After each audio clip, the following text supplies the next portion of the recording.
North Carolina State Highway Patrol. What cigarette do you smoke, Doctor? A contributing factor to our juvenile delinquency of today. Rock and roll has got to go. And welcome back to the Hometown Holler. I'm Daniel Ayers. And I'm Quinn Ray.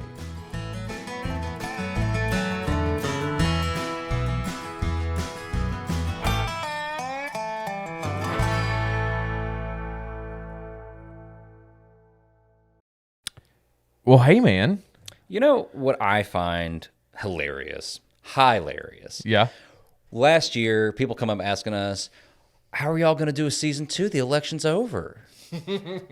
And I even thought for a moment, well, you're right. In 2025, that's the end of history. Nothing's going to happen. It's done. It's done. And I'm going to make the connection here, and it's going to segue. You played Candyland as a kid. I sure did, and I play Bluey Candyland now with my kids. So Bluey Candyland actually sounds pretty fun. As an adult, I hate Candyland. I can go into all the reasons why. But as a kid, I loved Candyland. Yes. And one of the things I loved about Candyland was, well, there was like the fun characters, obviously. Uh-huh. And you could cheat. You just put you figured out the number, the order of colors that you would need to get to the end. Yeah. In the fastest way possible, and you would stack the deck. Oh, you were a deck stacker. Like I'd be getting to like Princess Frosting like first turn, and I didn't know it at the time, but my Candyland skills qualified me to run for the North Carolina Supreme Court as a Republican.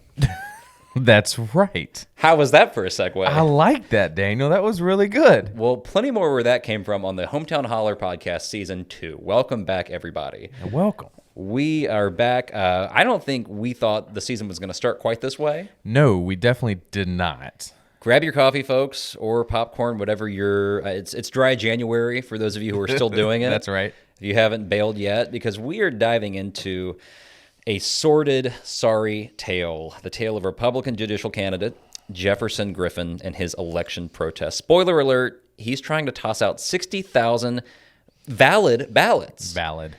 To overturn his loss to Democratic incumbent Supreme Court Justice Allison Riggs, who's been on the show, is on season 1. Oh, that's right. Yeah, that's awesome. And Griffin, he isn't just complaining. He's dragging this fight into the courts, making a scene, and honestly, it's embarrassing. It's a bad look. He's a fucking loser. Sorry, I know it's season 2. We're like 2 minutes in, Quinn. I know, but really, he is a sore fucking loser. The numbers were clear after the general election and the 2 recounts, one being a mechanical with every ballot, and then a partial hand-eye count. Riggs won by 734 votes, and that is more than Supreme Court Justice Sherry Beasley when she Right. contested. It was only 401 votes, And they settled that. They didn't drag it out. Like, Justice Griffin has the distinction of being the only candidate I'm aware of nationwide to have lost the 2024 election twice. Actually, 3 times. There were 2 recounts. So 3 two recounts. Thrice. He lost it thrice. But he hasn't thrown in the towel. Instead, he's demanding that loser 60,000 ballots are going to just be tossed out because of what he's calling irregularities. And the kicker is that there's no evidence that these voters are ineligible. Actually, to the contrary, everybody agrees that all of these 60,000 targeted voters live in North Carolina and showed a photo ID, complied with our photo ID laws. Like, that's not disputable. Because that changed this go round. Everybody had to show their ID. Right. So let's break down his complaints real quick. Sure. Yeah. First, Griffin's targeting ballots from voters who registered using older forms that predate the federal Help America Vote Act, which I think was enacted in 2002. Yeah, it was the first term of George Bush. So for folks who are not familiar with the Help America Vote Act of 2002, which was like me until a day ago, right? Yeah, so when you registered to vote before that, you didn't need to provide your social security number, right. Your driver's license, and then after that act, you did, and so if you registered to vote since then, you've probably put your driver's license number or your social security number in on your voter registration form. But the thing is that neither state law nor federal law requires voters to have these numbers to register. Exactly. And Griffin also, he's going after absentee military and overseas voters who didn't provide IDs because here's the kicker, they didn't have to, man. State law and federal law explicitly exempts that these voters don't have to have that requirement. So it is a I'm trying to think of a I don't want to say fuck this early in the season. You can do it, dude. I'm saving mine up. Okay. In my family, we have what are called fuck bucks. Okay, that's which, twice. Which, if you're on vacation, yeah, you go on vacation, there's a certain amount of fucks you're allowed to give. You get to the hotel. You're more than me already this year.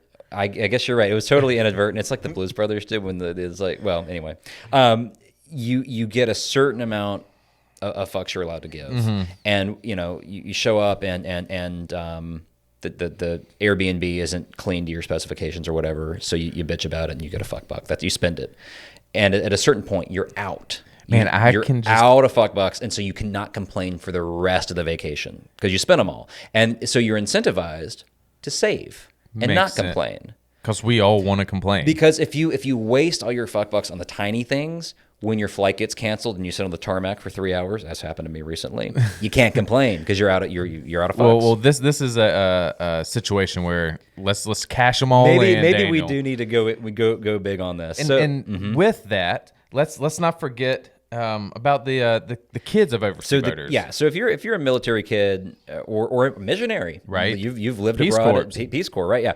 You've never lived in North Carolina.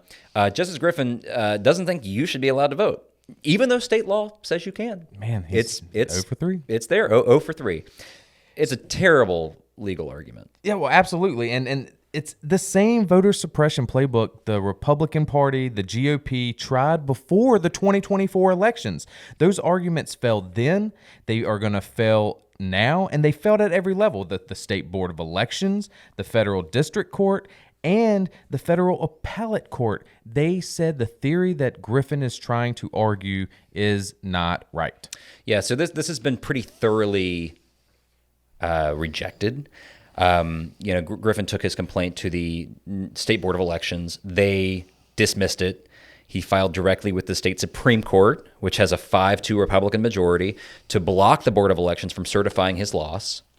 And maybe we could talk about that for a second. So he bypassed the usual appeals process. Oh, and he went straight to the court in which is filled with his friends. Right. So it's not just a 5-2 Republican majority. He's got friends on the state Supreme Court bench. They're definitely his friends. I mean, he is quoted saying the Chief Justice, which is Paul Newby, has been a good friend and mentor for a long time, back from my days when I moved to Raleigh and was an assistant DA in Wake County.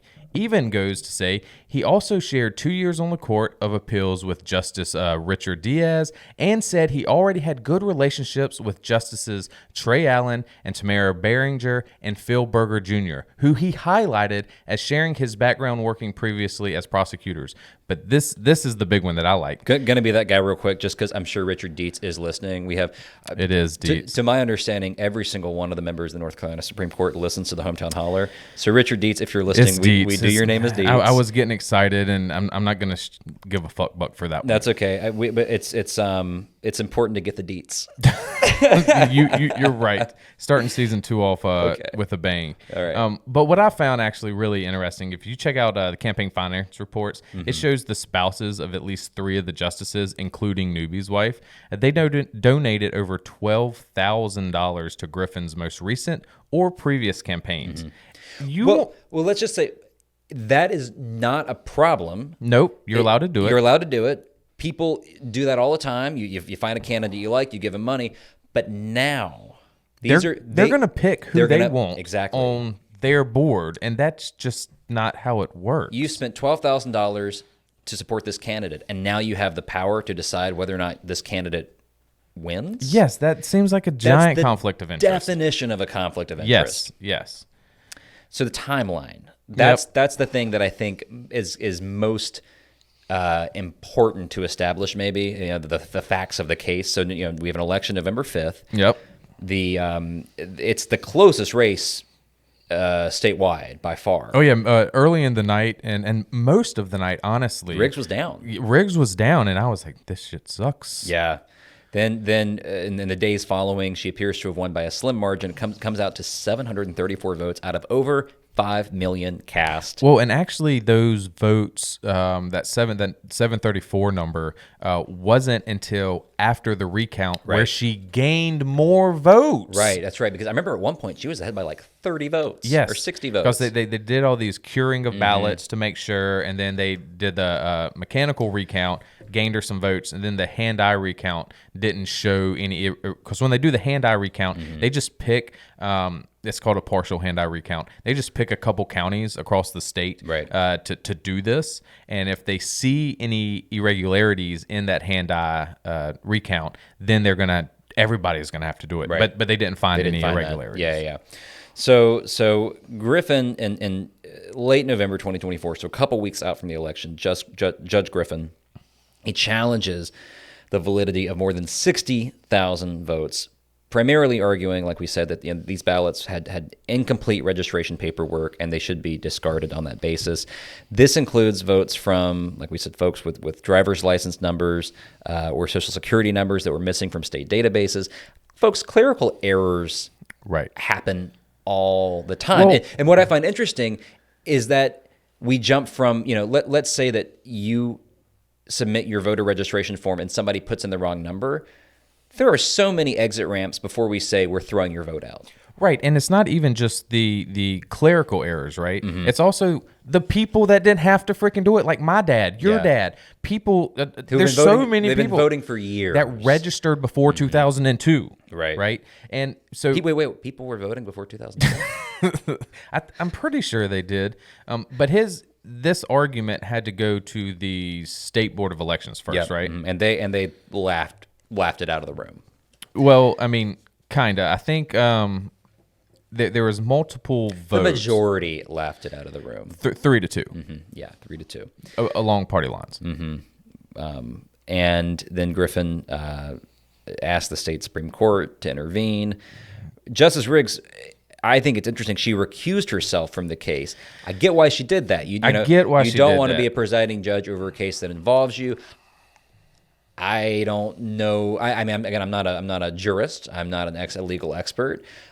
People talk a lot about, like, we heard this after the last election. When are Democrats going to fight dirty? Yes. And I felt like this, if Democrats were going to do it, like, this was the opportunity. 100%. Just like I don't know which court case it was. It happened in 24, but it had something to do with Phil Berger Sr. Oh yeah, it was his. God, we did a reel on this. Yes. I've got to go back and read the deets. Needless to say, his son, you want to talk about conflict of interest, didn't recuse himself with his dad being the defendant. Right. Dad was involved in a court case in which the son is a judge, reviewing that case. Right. Clear conflict of interest. Didn't recuse himself, and I just think it exposes the asymmetrical warfare, the double standard. Look how many times at the federal level, the federal Supreme Court, where Clarence Thomas doesn't recuse himself when we know good and damn well he needs to be. So right before Christmas, the matter is transferred from state court to U.S. District Court. So now it's in federal court. It goes to Judge Richard Myers, who is a Trump appointee, because they tried to say that the HVAC is that the Humans Voting Act. I thought that was the heating, the air. That is HVAC is heating and air. You're 100%. I tried to use the acronym and I failed. Help America Vote. But the Help America Vote Act. They were arguing that since that's a federal law, that the stuff that he was trying to argue against, belongs in federal court. Doesn't belong in state court. Right. And Judge Myers, if I understand correctly, had already made rulings in similar cases to the effect that the folks whose votes were in question, their votes were valid. Yeah, I think it again was in 2024. It was like in October. And they were trying to purge 250,000 voters from the voter rolls that shared some of this plethora of spunk that Griffin's trying to... If you're the Democrats, if you're Allison Riggs, and this gets referred to federal court, a Trump appointee, that sounds kind of scary. But this guy's record suggests that it's actually, maybe you've got a cause to be optimistic. Right. Because he has ruled on this legal theory before, and he has not ruled in a way that would suggest he's gonna allow Griffin to throw out these 60,000 votes. Right. Then this is like right Christmas time, right? Yes. So it goes to federal court like right before Christmas, right around Christmas time, and then January hits and he sends it back. Yeah, Monday the 6th, January 6th. The irony. Boop! On January 6th. Oh, I didn't even make that connection. Dude, I know. It's like if you're gonna have an attempted coup, do it on January 6th. Right. It's the day everybody has coups. That's what you do now. That's what you do. Which shout out to Kamala Harris. So on January 6th, she had to certify this election, and she did it with poise and dignity, like an emotionally well-adjusted adult, like an adult. I was getting ready to say the F word again, but then I was thinking, I saw you caught yourself, dude. I was so proud of you. I was like, I'm thinking, I just can't wait. So the Holler comes back, season 2. People haven't caught a pod from us in a while, or maybe never. Maybe this is your first time listening. That's right, and they pop it in. They're taking little Bradley to school, and they're in the car riders line. Oh, okay, or Tucker. Stephanie or Tucker, and they're waiting for them to pop out in the car rider line. And next thing you know, we're talking about fuck bucks, fucking losers, and yeah. I mean, I don't think the rest of the season is going to be quite this crass. No. But I think we're both a little fired up. Yeah, because, in true transparency, guys, we were wanting our first episode to be released on January 20th. Yeah, we that had was this, our plan. We have a really, and we're still going to do one. It's going to be really cool. It's we're going to get a surprise. Yeah. But we were going to start with like a celebratory commemoration of Dr. King, and now we have to start with this. Right. How the Grinch stole the election. So, go ahead, Quinn. Well, and then on the 6th, Myers knocks the federal court judge, District 4, knocks it back down to say, you know State what, Supreme the Court. North Carolina Supreme Court, you handled this. This is a state's issue. And the next day, January 7th, which that is the day in which we are recording this on January 7th. So Riggs is scheduled to have her victory certified on Friday, January 10th. Yeah, Board of Elections are ready to do it. Today, January 7th, the Supreme Court blocks the Board of Election from certifying. So now we are in... No good. That's bad. It is, That's real bad. double plus, very no good bad. Yeah, that means they're gonna listen to the argument, right? Yeah, even the fact that they're even giving this the time of day without going to a trial court first, and they didn't send it to a trial court. Why not? Because he knows he has no evidence to prove that any of these people that voted were illegal votes. Yeah, like my sister's one of the 60,000. I know, dude. Like, it's funny. Like, you and I both know people, and that's what's so bizarre. Is like nobody is saying people who are ineligible to vote voted. Right. Nobody's saying, hey, we had people who came from California or Canada or Mexico or dead people. They're simply saying that somebody somewhere didn't have, it was a 6 instead of a 7, or they just registered to vote. It's like an ex post facto thing, right? They did the thing before a law was required that would have required them to do it differently. Like, sorry, we have a right in America, and we have the right to vote. Yes. If you are an American citizen, you have the right to vote. It's in our U.S. Constitution. It is in our North Carolina Constitution. So the big question now is, will the court side with Griffin's baseless arguments? Probably. Or I should be more optimistic. So I was talking to my dad. Or will they uphold the law? You were talking to your dad. Okay, what was Papa Eric saying? It was during lunch, and that's when we found out. We were looking, and I can't believe I didn't catch it before, where we found out my sister's stepsister's name is one of the 60,000. So Dad called me and was like, "What do we do?" And if you're listening, by the way, we have the list on our website. That's right. You can go to thehometownholler.com, type in thehometownholler.com, and then we have a button on our homepage. It says, is my vote being contested or challenged? I think is what it says. Right. You'll see it. You click on it, and you can do a Control F search, which I guess you guys did, and you found your sister's. We found her name on that. And he was like, what do I do? So I helped talk him through that. And regardless of your party affiliation, guys, the North Carolina Democratic Party, they filed a counter lawsuit to uphold these 60,000 votes. And so if you are a unaffiliated independent Republican and you're on this list, like, reach out to them, even if you hate them, to make sure your vote still counted. Sure. Because they're fighting for your right. You may, and I think it's highly unlikely based on how they've picked these votes. Right. It's conceivable that he's throwing out some of his own votes. Oh, 100%. So anyway, I was talking to Pops about it, and I was like, you know what? I think this is very bad that it's going to the North Carolina Supreme Court. The outcome possibility is terrifying, but I was like, I have optimism that they're going to do what's right, because there is the Christmas spirit is still burning in their hearts. Well, there are it's overwhelming evidence of how this could be conflict of interest, but also they're judges, and their job is to interpret the law at the Supreme Court level, and I don't see how you can argue when the law says that you're allowed to vote. That this, I just don't see how they can make this argument. And if they do, this isn't just about we're used to protest, right? We're in the sense of protesting votes. I mean, we did it with the hanging chads. People contest elections all the time, right? Sherry Beasley did it.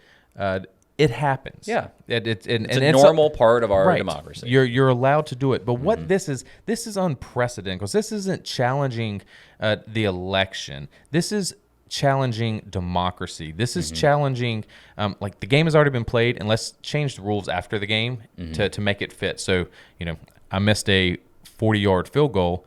Well, I think after the game, we should have moved the goalpost up, and if the goalpost was 10 yards closer, I would have made it. Yeah. And that's not how it works. So that's scary, and I don't think the Supreme Court's going to do that. I think they're going to do it. And folks at home, I'm not just saying that so that Quinn had like this good time that way. Like, I genuinely think I just see no reason for them not to, right? Like what we know about the North Carolina GOP is that their heroin is power. And they cannot get enough of it. Well, and the reason this is a big deal for them to do it, because if Riggs keeps this, if the justices, the Republican majority says, you know what, sorry, Jefferson Griffin, you lost, and you lost by 700 votes, but you should have knocked on 700 and some number of more doors, right? That'd be so cool if they said that. Because they could. But if they say that, what it means is that there is a pretty clear path for Democrats taking a majority on the state Supreme Court over the next one or two election cycles, really two election cycles, by 2028. Yep. And it is pretty unconscionable for me to imagine this group of people saying, why don't we take this opportunity to just dam up that path, not going to let it happen. Yeah, I mean, like why would, given this opportunity, why would they say, you know what, let's make our own political, let's make our political futures as Supreme Court justices harder? Because a lot of these justices are going to be up for election, right? Like, there's no incentive for them to do the right thing. Yeah, and I think that just goes back to a week from today, or when this episode airs, Trump is going to be sworn in, and I think that set the precedent. January 6th of 2021 shows that there's no repercussions for what you do. And so it opens the door for elected officials to do shit like this, because people don't care. We even had a local candidate here, right? A local candidate that was running for commissioner. He ran on not cutting property taxes. Dude. Had it on all of his yard signs, can we just right? name him? Yeah, Ed Priola. Ed Priola. Yeah. Dude, who we did a whole like expose video on his domestic violence allegations. Yes. Which like, and they in less than a month into office, he agreed to a 1 cent tax increase. His campaign signs, folks, literally said lower taxes. Like, it was like actually it might have just said lower property taxes. It said cut property taxes. Cut property taxes on all the signs. Dude gets in and like literally the first everything he does agrees to it. So they didn't have to the vote, right? Because the budget is in June and has to be in July is ruled. But all that being said, Daniel, is because voters don't give a shit. Well, okay. I think I took too much lump sum. This is maybe a great note for us to wrap up on. I think what I have learned over the little break we've done, because we've been doing social media. We haven't done the podcast. We've done social media, and we've been talking a lot about this topic, the Justice Griffin's attempt to throw out these votes, steal this election. People do give a shit. We're getting a lot of messages asking, "My name's on this list. What do I do next?" But the thing is, people got to know. Once they find out, they're pissed. Well, I'm talking about if the Supreme Court justices says, "All right, Griffin," and agrees with everything he says, and now he's on the Supreme Court. Come 2026 and 2028, when they're up for will they care that they did this, or they hand chose and like circumvented democracy? And I don't know if it's because it's too nuanced and technical, but I don't think people are going to care if they do it or not. Other than the opposing side, right? But the people that are Republicans at heart, and that they bleed red, but they believe in America. I think it depends on you and me and people like us, people who are not just people with podcasts and social media platforms, but people who know about it now. We have 24 months to raise hell, and because the people that you and I have talked to about this, who we've informed on social media, who we've talked to in our day-to-day lives, when they find out, they are pissed, and I don't imagine they won't be pissed about it. And I mean, it'll be wrong in 2 years. It was wrong now when they learned about it. It's just a matter of, can a critical mass of people be reached? Well, they said, how can we do Holler Season 2? Yeah, exactly. And here we are. We're doing it. And it seems like it's starting off on a foot where they want to try if we can reach people. Let's do it. Well, we can't do it alone, which is now a time for a shameless plug for the Hometown Holler Patreon. So, folks, if you listen to the Hometown Holler, if you follow us on social media, if you get our Holler Highlights newsletter, if you believe in what we're doing, and if this is your first time tuning in, what we're about is trying to make state politics more accessible. A lot of folks don't follow politics at all, but they really don't follow state politics especially because it is so opaque. It's so confusing. It's a mess. It's a mess. It's not sexy. And so we're trying to make it maybe a little bit more fun, a little bit more accessible, and we're doing it one conversation at a time. Right. If you think what we're doing is valuable, I can tell you right now, you can help. The people who are our patrons, our friends of the Holler on our Patreon, go to www.patreon.com/hometownholler. Those folks literally help us keep our lights on and have made it possible for us to be, you know what I'm going to say next, the largest state politics, the largest independent state politics podcast in North Carolina. Through that whole thing. No, you're good. I tweak it sometimes. Sometimes it's the largest state politics podcast. Sometimes it's the largest state and local politics, because we do local politics too. Right. And then we are independent. Well, and I think this season, right, we're looking. We have some goals and ambitions we want to do. Go beyond politics. Go beyond. Talk about just North Carolina culture. Exactly. Experience more of that. Hopefully, catch you guys out on the road. We want to be out in North Carolina a little bit more. We're going to travel, try to bring the show on the road, or just be at events. We have ideas of doing a documentary and trying to put this into some film festivals and stuff. Working with some friends of ours. But all this stuff. It can't happen without you guys. Can't happen without you guys. So if you're in a position to support us financially, we hope you'll consider it. Go to the Patreon. And if you're not, that's okay too. Just share our content. Keep tuning in. Keep showing us the love on the socials. And Quinn, I think that is enough damage for one season opener. I agree, Daniel. Awesome. Well, let's cap it there. And folks, we'll see you next time on the Hometown Holler for our very special Dr. Martin Luther King Jr. episode. How many fuck bucks do I have left? I should have said Dr. Martin Luther King Jr. Day episode, right? I'm not giving you a fuck buck for that. I don't know. All right. Bankrupt.